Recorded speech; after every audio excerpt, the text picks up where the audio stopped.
Para a gente começar esse próximo vídeo, nós vamos falar sobre as políticas e normas internas que uma empresa deve ter. Então, como falado também em alguns vídeos anteriores, quando eu citei ali na parte do mapeamento de dados e do RPD, que a empresa deveria ter suas outras normas também internas, aqui a gente traz aqueles documentos que julgamos ser mínimos e necessários para que uma empresa tenha, e quando você for realizar o seu trabalho de DPO, ou você está vendo esse vídeo também para poder entender um pouco melhor do que seria LGPD, a gente traz alguns documentos que julgam necessários uma empresa ter. Então, para a gente começar isso, a gente traz a política de privacidade. O que seria a política de privacidade? A política de privacidade vai ser onde você vai informar para o seu cliente, para o titular dos dados, como que é feita a captura dos dados. Então, vamos dizer que você possui um site, nesse seu site, lá embaixo possui uma área de Fale Conosco. Na área ali de Fale Conosco, você vai colocar que pegue o nome, sobrenome, endereço, o número de telefone e a mensagem do cliente. Então, na sua política de privacidade, você vai informar isso. Um espaço ali escrito. Então, na aba de Entre em Contato Conosco, a gente pega esses dados para tal finalidade, para conseguir alcançar tal objetivo. Então, sempre deixe muito claro para que vocês pegam esses dados do cliente, para que o titular entenda o que são esses dados e para que vocês estão coletando. Vocês não estão coletando dados a mais para uma finalidade distinta e também para que muitos titulares acabam achando para fazer a venda dos dados. Então, o que costumamos dizer, o menos é mais. Quanto menos dados e mais objetivos vocês forem pegando esses dados, melhor e mais prático vai ser para a construção da política de privacidade. Da mesma forma, se você possui um site também, a gente tem os conhecidos cookies. O que são os cookies? Os cookies são aquelas funções que acabam ficando no seu navegador da web, que é justamente para ter uma noção de marketing, de uma noção de em quais áreas que a pessoa, o titular, está clicando no site de vocês, e também para ter um controle maior de quantas vezes que esse cliente ou esse titular acaba acessando o site. No cookies, a gente recomenda também que não coloquem os cookies dentro da política de privacidade, mas sim coloquem um link da política de cookies dentro da política de privacidade e encaminhem quando o titular clicar para uma política diferente. Isso porque vocês vão conseguir explicar de uma forma melhor quais cookies que a sua empresa pega ou que o site coleta e vai conseguir também explicar qual que é cada tipo de cookies. Nessa explicação de cada tipo de cookies, vocês vão conseguir colocar onde que o cookie é gerado, por quanto tempo que o cookie fica armazenado, como que o cookie fica armazenado, e isso vai dar uma segurança maior para o titular de dados que está clicando ali. Nós também recomendamos que sejam postas o link na parte de baixo, também na política, informando, se você possui um navegador Firefox, você clica aqui. Se possui um Google Chrome, clica aqui para desativar os cookies. Safari, clica aqui e assim vai com os outros navegadores existentes. Então, tentem colocar isso também, que é uma forma para ajudar o titular de dados a conseguir entrar em contato ou retirar também os cookies. E tanto na política de privacidade quanto na política de cookies, nós também recomendamos colocar o nome do DPO responsável, caso seja uma pessoa física, ou o nome da empresa e o e-mail também de contato.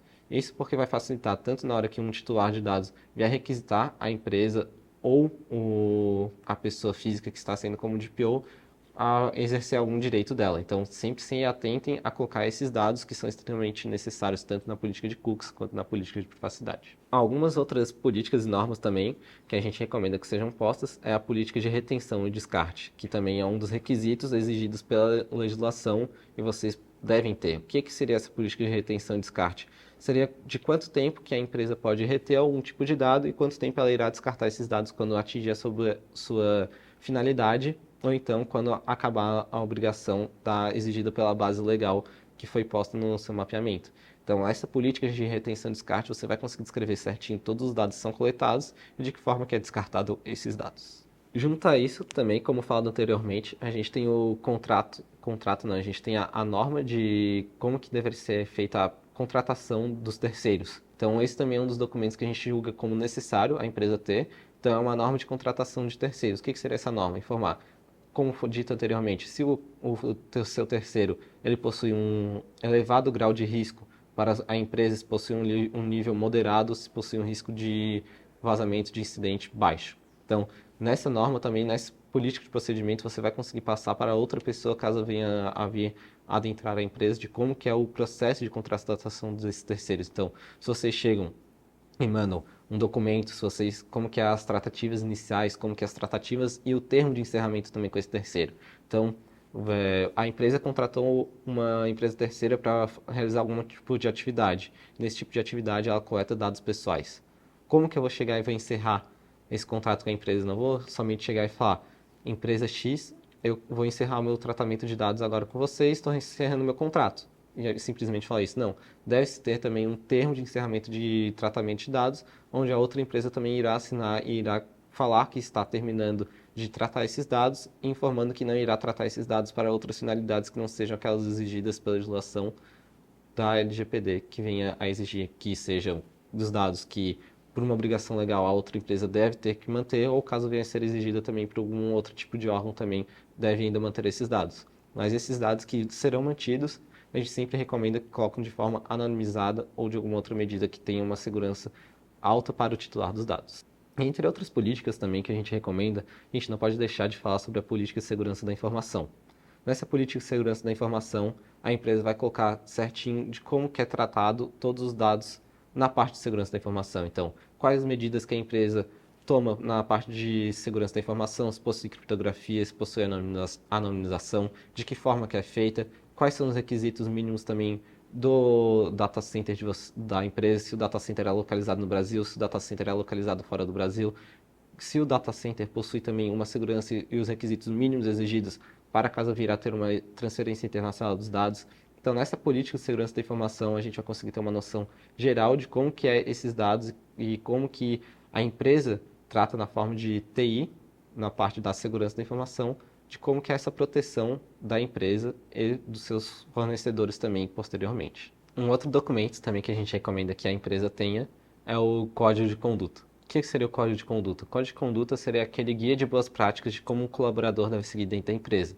Esse guia de boas práticas não serve somente para o ambiente da empresa, o ambiente físico, quando o colaborador vai até a empresa. Esse código também ele acaba se aplicando em ambientes de redes sociais, ambientes de como o colaborador deve se comportar, tanto na rua quanto quando estiver utilizando alguma rede social, uma publicação, que não venha também acarretar danos para a empresa. Então, o Código de Conduta ele vai informar tudo isso da mesma forma dos quesitos do teletrabalho também. Algumas empresas também estão colocando no Código de Conduta de como que o seu funcionário, seu colaborador deve seguir. Então, algumas empresas até recomendam também que o colaborador utilize senhas nos seus computadores, que não, quando for sair da estação do trabalho, da mesa que estiver em casa, feche a sua tela de computador, caso for um notebook ou book aí também, para que outras pessoas não venham ter acesso aos dados e às informações confidenciais que tem ali.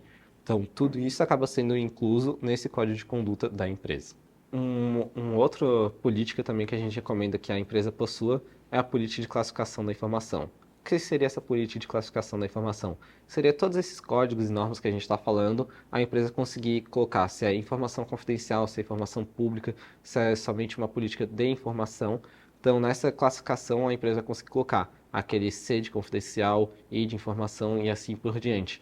Essa política de classificação também não é uma política que seja estritamente necessária, mas é uma política que nós recomendamos também que a empresa coloque e o DPO ou você que possui a sua empresa também acabe incluindo na sua empresa essa política de classificação da informação. Isso porque irá ajudar quando alguém vier questionar vocês, de caso seja necessário, eu preciso do código de conduta da sua empresa ou da política de privacidade. Aí você vai falar, desculpa, mas segundo a nossa norma de classificação, essa política é confidencial, a gente não pode encaminhar dessa maneira.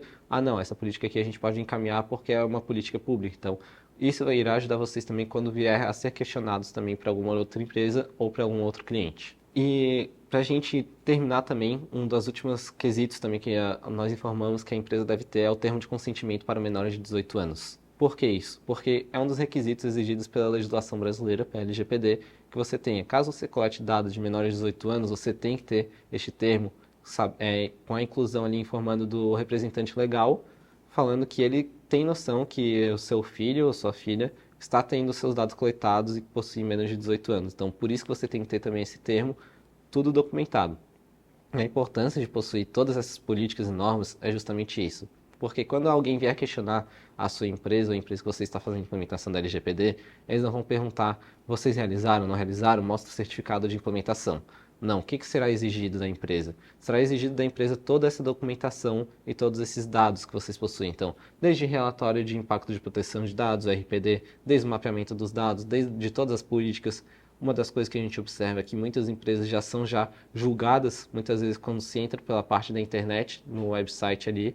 Então, a outra empresa já observa se possui uma política de privacidade concreta, se possui uma política de cookies também que possua todas as informações.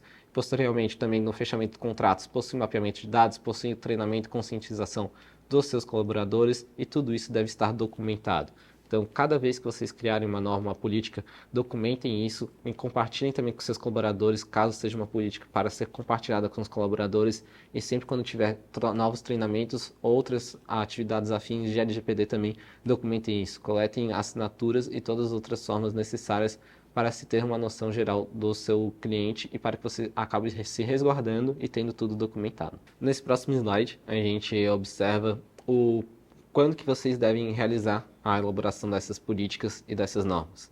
A elaboração dessas políticas e dessas normas podem ser tanto no momento em que você possui já a parte do mapeamento dos dados, que está naquela fase inicial do projeto, conseguindo conversar com todo mundo dentro da empresa e você vai conseguir sentir a necessidade de cada área. Então, vamos dizer que você pegou a área do RH.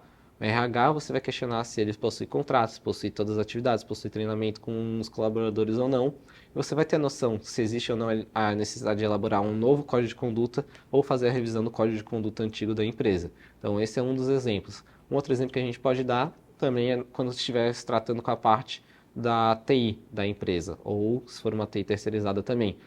Quais são os requisitos mínimos de segurança, se possui requisitos mínimos de segurança, se possui ou não uma política também de segurança geral da informação ou não. Então, nessa parte, a gente sempre coloca que na parte do mapeamento, como dito anteriormente, é uma das partes mais cruciais no projeto de implementação. Porque no mapeamento você vai ter noção dos dados, do ciclo de vida dos dados, vai conseguir também ter a noção da parte contratual, da parte de normas e políticas, e você vai conseguir saber a necessidade da empresa ou não da criação dessas outras normas auxiliares para conseguir fazer o projeto de implementação da LGPD. Isso também, a gente tem aquela noção de quem será o responsável pela elaboração dessas políticas. A empresa que é responsável, ou é o DPO, é o DPO terceirizado que é responsável? Então a gente coloca nessa parte da responsabilidade. Caso você seja o DPO da empresa e possui um comitê de privacidade, esse comitê junto com essa pessoa serão responsáveis pela elaboração desses termos e dessas normas. Caso a empresa só tenha contratado um projeto de implementação, essa empresa que foi contratada ela pode auxiliar enviando alguns templates e modelos também, ou também caso a empresa venha a requisitar também pode pedir para que auxilie na elaboração desses documentos quando tiver a elaboração do mapeamento dos dados. E também, para encerrar, a gente tem o DPO terceirizado. Então, o DPO terceirizado vai ser aquela empresa que vai justamente fazer essa parte, auxiliar e manter esses documentos sempre atualizados, sempre disponíveis para a empresa e auxiliar também na elaboração de novos documentos, caso sejam necessários, para a substituição dos antigos documentos que foram realizados anteriormente.